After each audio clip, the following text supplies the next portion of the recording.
Le Sahel, une région longtemps perçue comme instable et désolée, a assisté à un tournant inattendu. Une nuit, l'opération à Tindiban a renversé des décennies de logique géopolitique établie. Ce qui semblait impossible s'est concrétisé. Une victoire tactique sans pertes humaines du côté de l'AES.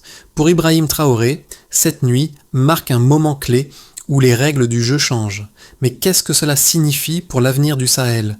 Quelles conséquences pour les populations locales et la politique régionale ? Ibrahim Traoré, en tant que leader, se retrouve face à un défi de taille. Capitaliser sur cette victoire pour établir un socle politique durable. À Tindiban, un événement discret mais décisif a eu lieu. Moins de 12 heures ont suffi pour renverser une situation longtemps perçue comme inaltérable. C'est sans aucune perte du côté des forces de l'AES. Cette victoire a fissuré le récit dominant du Sahel.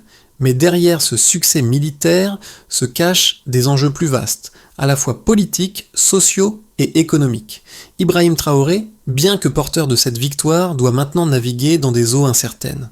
Si la sécurité retrouvée peut offrir un répit aux populations locales, la question reste, cette dynamique peut-elle être maintenue dans le temps ? Le défi n'est pas seulement militaire, mais profondément ancré dans la construction d'une stabilité politique durable. Pour les habitants, il ne s'agit pas uniquement de la victoire sur le terrain, mais de la promesse d'un retour à une vie normale, loin des tensions quotidiennes. Mais comment Ibrahim Traoré pourra-t-il faire face à cette question essentielle ? Comment transformer cette victoire en un avenir solide pour la région ? Les premières heures de l'opération ont révélé des éléments cruciaux. En moins de 2 heures, une série de signaux a été interceptée, jugée insignifiante par de nombreux observateurs, mais suffisamment cohérente pour que Ibrahim Traoré et son équipe y voient une menace imminente. Ces indices, qui semblaient isolés au départ, ont formé une toile d'araignée dont la structure a pris forme progressivement. Ce qui semblait n'être qu'une accumulation de petites anomalies est devenu un levier stratégique majeur. L'avantage ne venait pas de technologies exogènes ou d'une supériorité numérique, mais d'une écoute attentive et d'une connaissance intime du terrain sahélien. Les commandements burkinabés, maliens et nigériens ont progressivement cessé de dépendre des rapports extérieurs.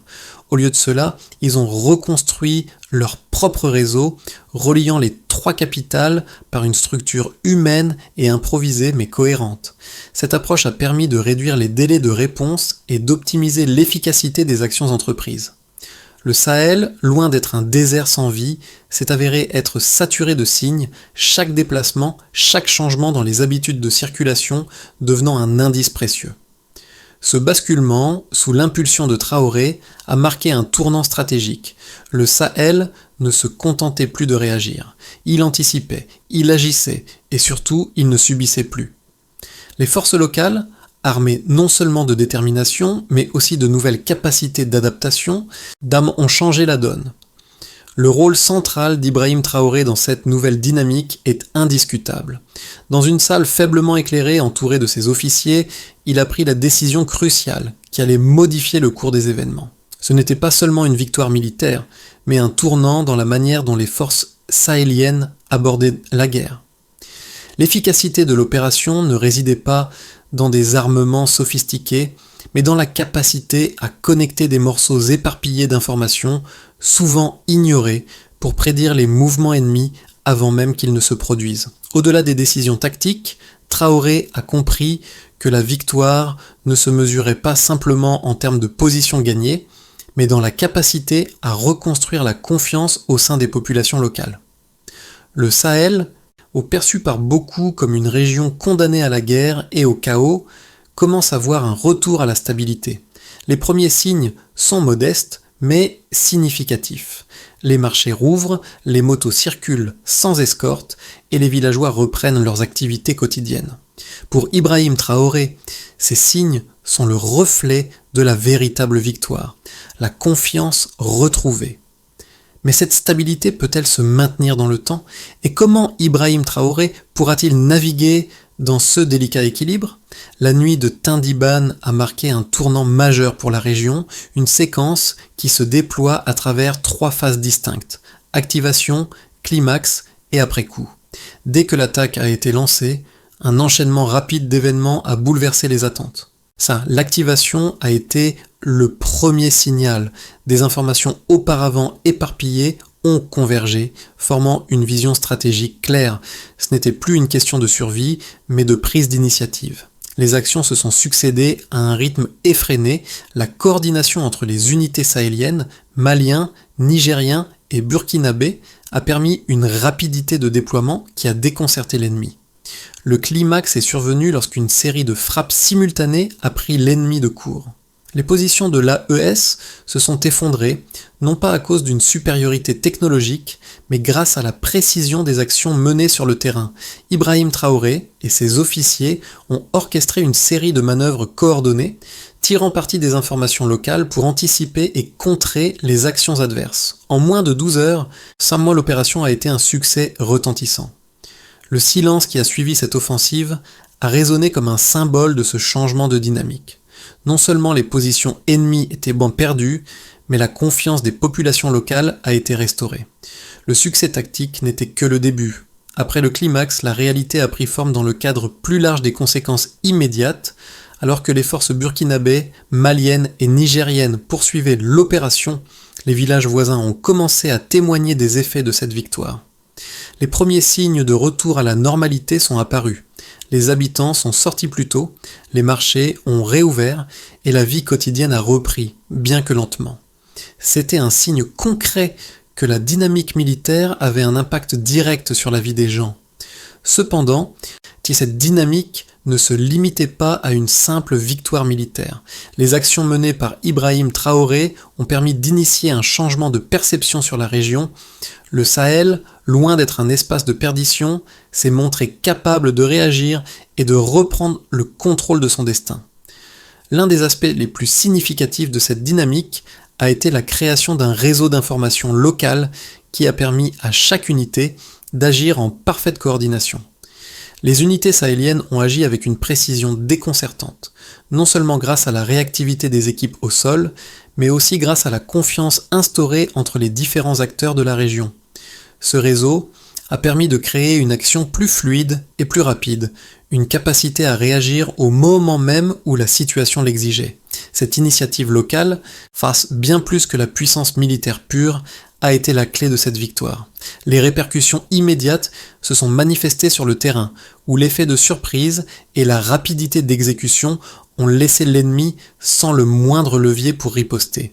Les communications adverses se sont fragmentées et les lignes de ravitaillement ont été coupées avant même que l'AES ne puisse réagir. Ce phénomène a révélé une organisation plus cohérente et plus adaptée aux spécificités locales que les forces extérieures ne pouvaient envisager. La rapidité avec laquelle les positions de l'AES ont été neutralisées a montré l'efficacité d'une coordination locale autonome. L'issue de cette opération ne se mesurait pas seulement en termes de pertes ou de gains de terrain, mais en termes de réorganisation et de reconfiguration du Sahel. Et ce moment a ainsi été un test décisif, non seulement pour les capacités militaires locales, mais aussi pour la résilience sociale et politique du Sahel. Le processus qui a débuté avec l'activation de l'opération ne s'est pas seulement limité à un événement militaire. Il s'est transformé en un modèle de gouvernance sahélienne fondé sur l'autonomie, la rapidité d'action et la précision des décisions. Il reste maintenant à savoir si cette dynamique peut perdurer dans le temps et créer une stabilité durable.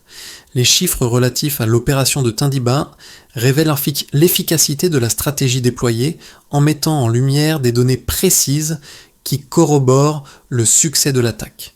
Premièrement, l'absence de pertes humaines du côté des forces de l'AES a constitué un indicateur majeur. Cela montre non seulement la supériorité tactique, mais aussi la précision des informations et des actions sur le terrain. Les 12 heures nécessaires pour neutraliser l'opposition sont un signe clair de coordination et de rapidité, bien au-delà de ce que les observateurs extérieurs auraient prévu. Une autre donnée significative concerne le temps de réponse des forces locales. L'opération, qui s'est déroulée simultanément sur plusieurs fronts, Mali, Niger et Burkina Faso, a été menée avec une fluidité et une synchronisation qui ont permis de neutraliser rapidement les mouvements ennemis.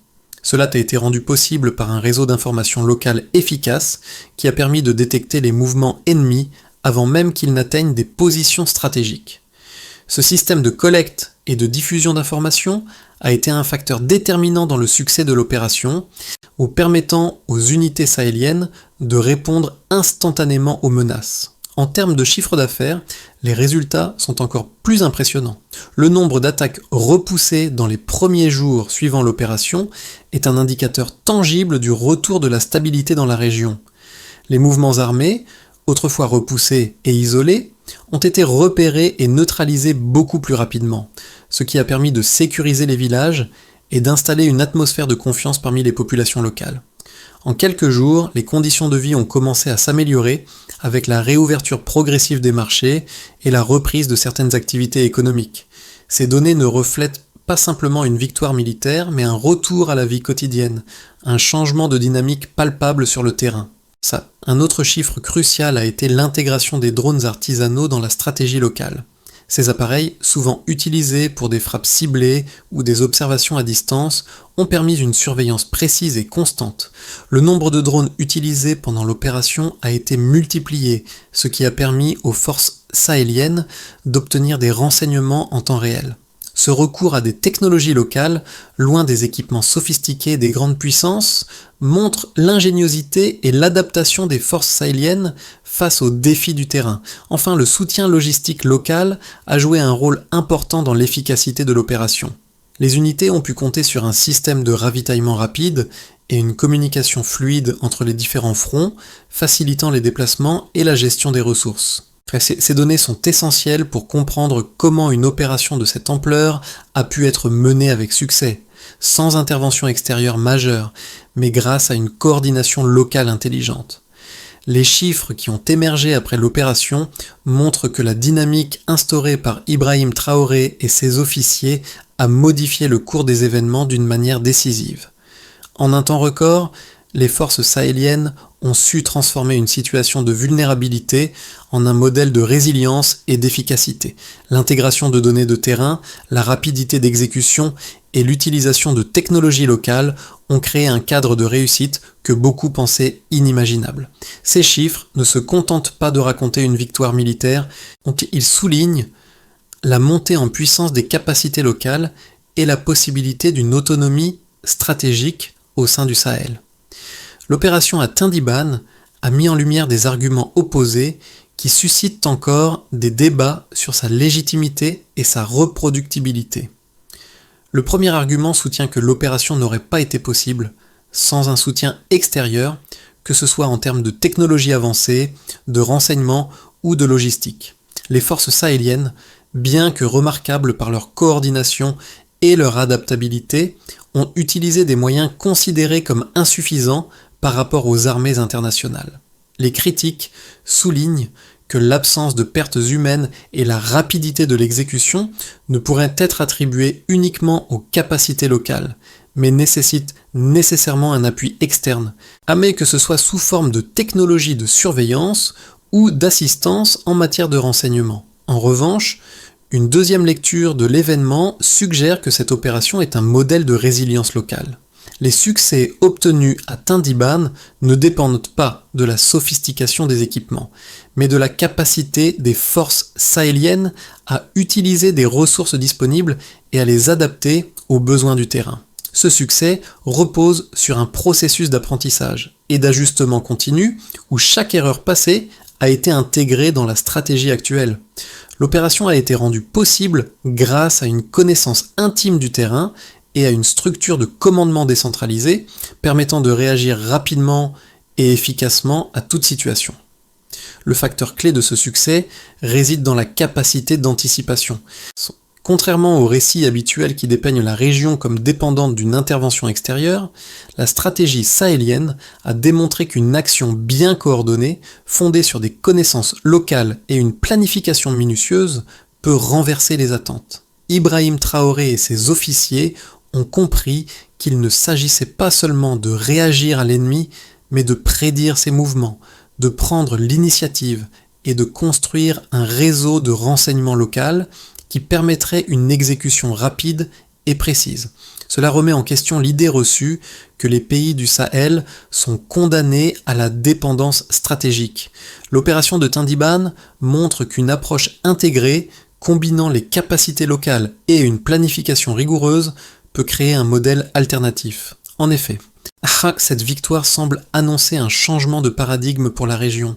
Elle prouve que, loin d'être un simple terrain de guerre, le Sahel peut devenir un espace où la résilience et l'autonomie jouent un rôle crucial dans la redéfinition des rapports de force. Ainsi, ce débat n'est pas seulement une question de victoire militaire. Il s'agit d'une question de stratégie, de souveraineté et d'indépendance. Ibrahim Traoré et ses officiers ont non seulement prouvé la faisabilité d'une action locale autonome, mais ont également tracé une nouvelle voie pour le Sahel, celle d'une région capable de se gouverner sans l'ingérence constante des puissances extérieures. Ce modèle pourrait bien inspirer d'autres régions confrontées à des défis similaires, soulignant l'importance de l'autonomie stratégique, même dans les contextes les plus difficiles. La première rupture stratégique est survenue à Tindiban, non pas à travers une victoire militaire éclatante, mais par la manière dont elle a redéfini les règles du jeu dans le Sahel. Cette opération, menée avec une rapidité étonnante, a révélé un modèle de résilience locale, fondé sur des capacités d'adaptation plutôt que sur une puissance brute. Pour Ibrahim Traoré, cette révélation est cruciale. L'avenir du Sahel ne réside pas dans des interventions extérieures, mais dans une autonomisation régionale qui repose sur une connaissance intime du terrain et une organisation locale forte. Ce basculement de la dépendance stratégique vers l'autonomie locale représente un tournant. Les forces sahéliennes n'ont pas attendu une aide extérieure pour prendre l'initiative, mais ont su utiliser les ressources disponibles pour inverser le cours des événements. Les premières répercussions de cette approche commencent à se faire sentir dans les villages voisins, où la confiance est peu à peu restaurée. Les marchés rouvrent, les familles reviennent dans leurs villages, et les routes se réactivent. Ce n'est pas une victoire immédiate et éclatante, mais un changement en profondeur dans la façon dont la région se perçoit et se structure. Ce changement marque-t-il le début d'un nouveau chapitre pour le Sahel ?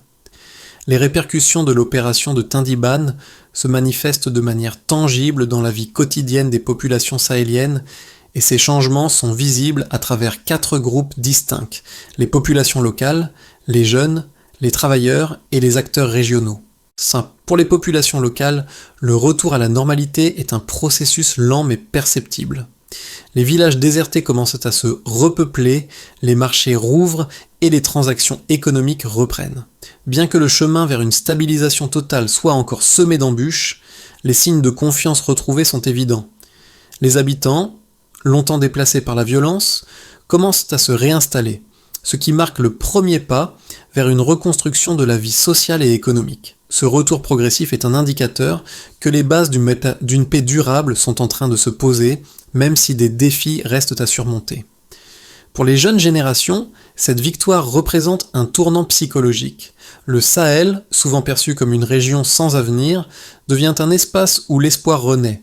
Des programmes éducatifs émergent, et en particulier ceux qui mettent l'accent sur les technologies locales comme les drones artisanaux. Ces jeunes, autrefois désillusionnés, voient dans cette victoire un modèle à suivre, non pas par la force des armes, mais par la capacité à s'adapter et à innover. Leur engagement dans la reconstruction, qu'il soit à travers la formation technique ou des initiatives civiques, est un signal fort du changement en cours. Ce nouvel espoir de transformation personnelle et collective pourrait bien être l'un des moteurs les plus puissants du renouveau sahélien. Les travailleurs et les artisans, acteurs souvent oubliés dans les analyses géopolitiques, jouent un rôle clé dans cette période de transition. Ils redéfinissent leur place dans l'économie locale en réinvestissant des secteurs cruciaux comme la réparation de motos, le commerce local et la construction.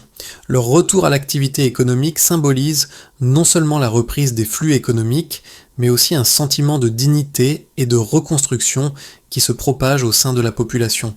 Les marchés rouvrent, les petites entreprises se réactivent et les liens sociaux se resserrent autour de ces activités. Enfin, à l'échelle régionale, cette opération a renforcé la coopération entre les pays du Sahel, en particulier entre le Mali, le Burkina Faso et le Niger. Bien que les tensions internes demeurent, la dynamique régionale montre un début de convergence. Les trois pays se tournent progressivement vers une coopération accrue, avec des initiatives communes et une coordination renforcée dans la gestion des ressources et des menaces communes. Le modèle sahélien semble se réinventer, en dehors des influences extérieures, avec un accent sur l'autonomie et la résilience locale. Les conséquences immédiates de Tindiban vont bien au-delà de l'aspect militaire. Cette opération a permis de réactiver une économie locale, de redonner confiance aux populations et de renforcer les liens régionaux. Mais la question demeure. Ce modèle peut-il être soutenu à long terme ? L'incertitude est encore présente et la route vers une stabilité durable reste semée d'obstacles.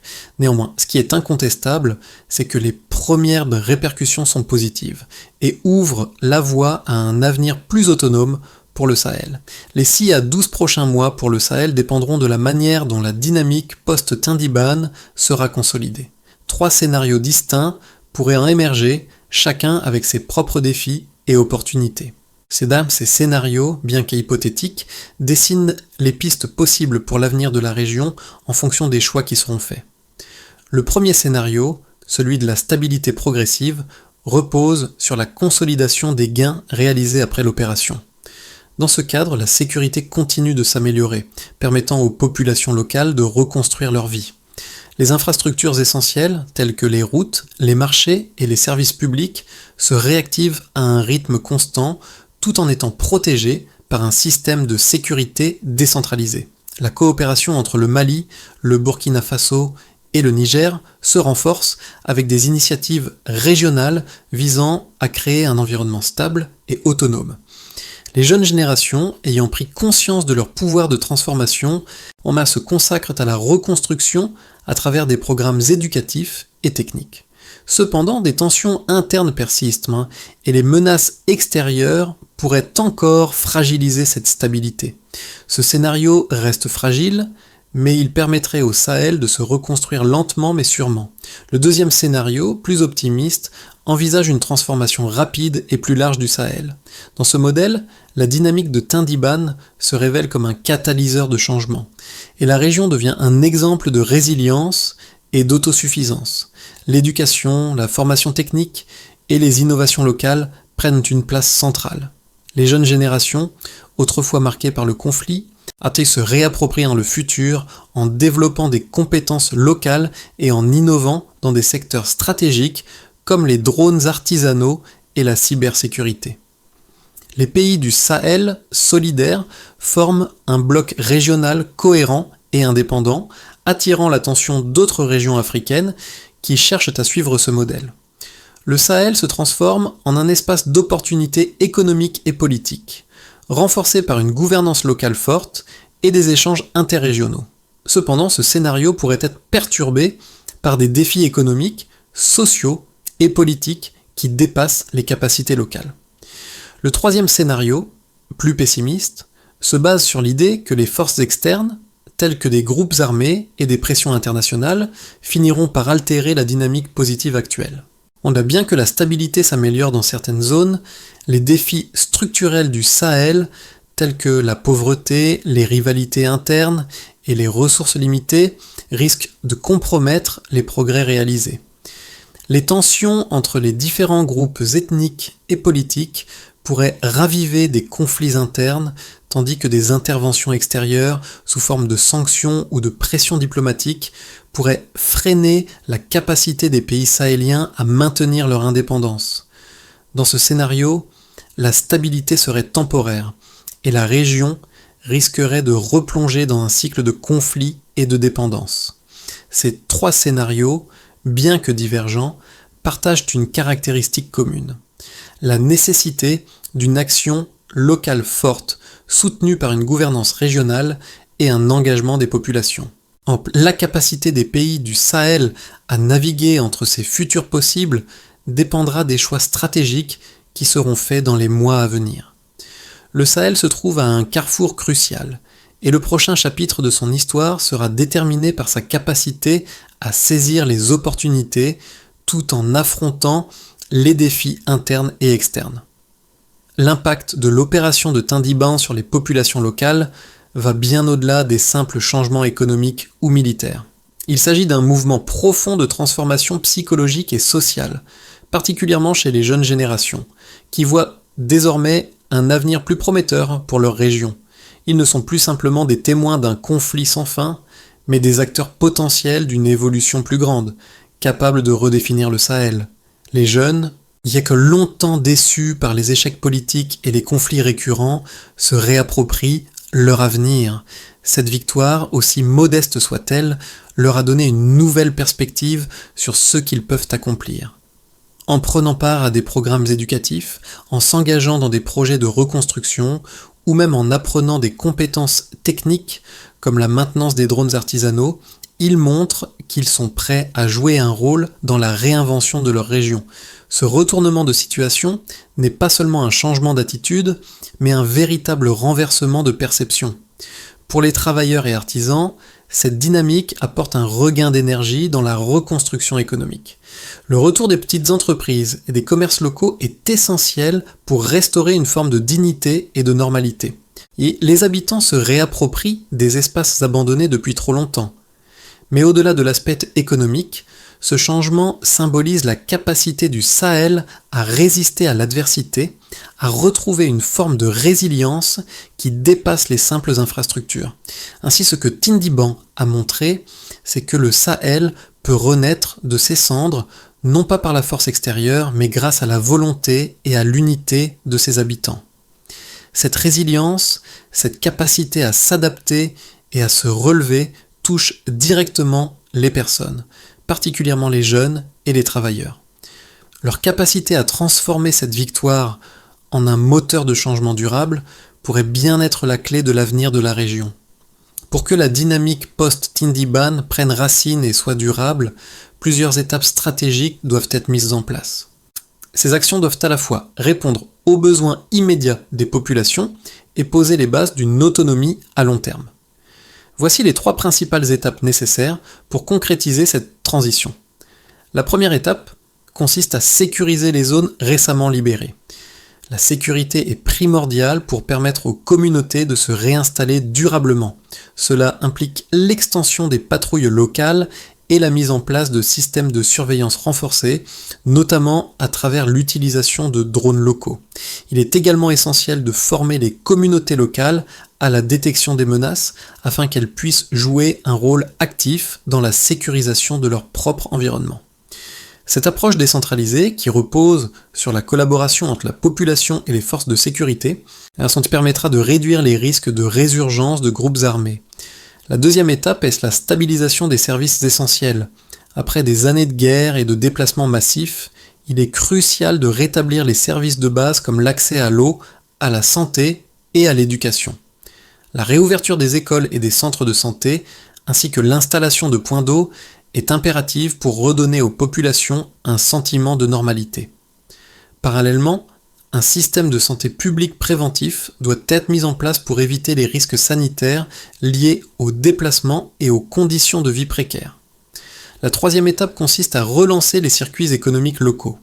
La reconstruction des infrastructures essentielles, telles que les routes et les ponts, est cruciale pour permettre la circulation des biens et des services.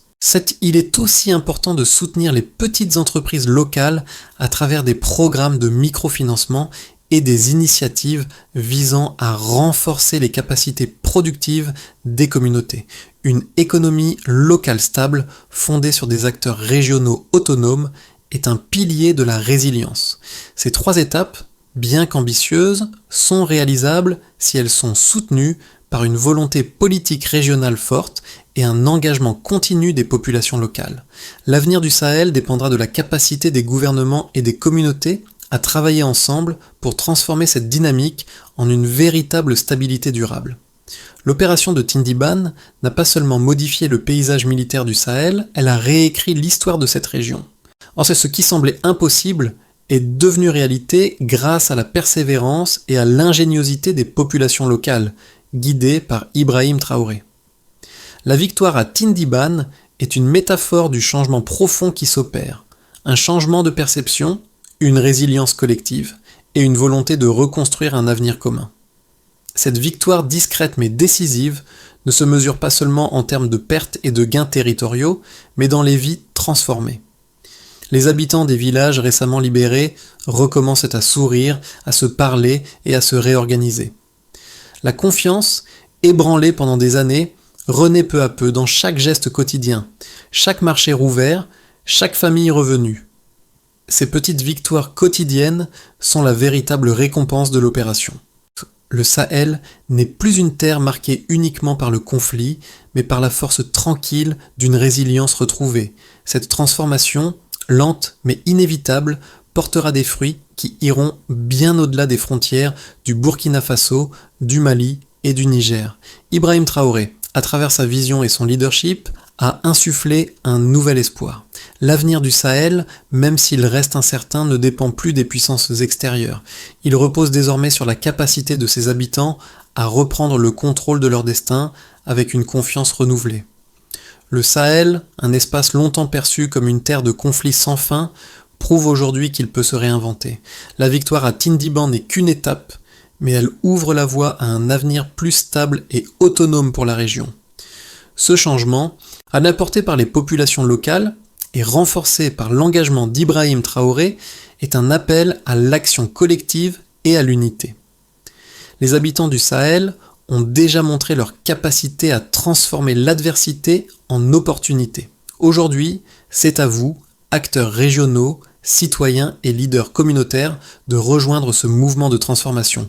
Si vous croyez en l'autonomie et en la résilience du Sahel, en la capacité de ces peuples à bâtir un avenir meilleur, il est temps de s'engager. Chaque action, aussi petite soit-elle, compte.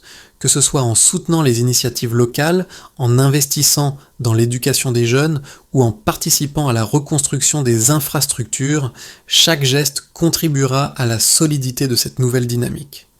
Ensemble, nous pouvons faire en sorte que ce changement ne soit pas éphémère, mais durable. Prêt à faire la différence pour le Sahel ? Rejoignez le mouvement et agissez dès aujourd'hui.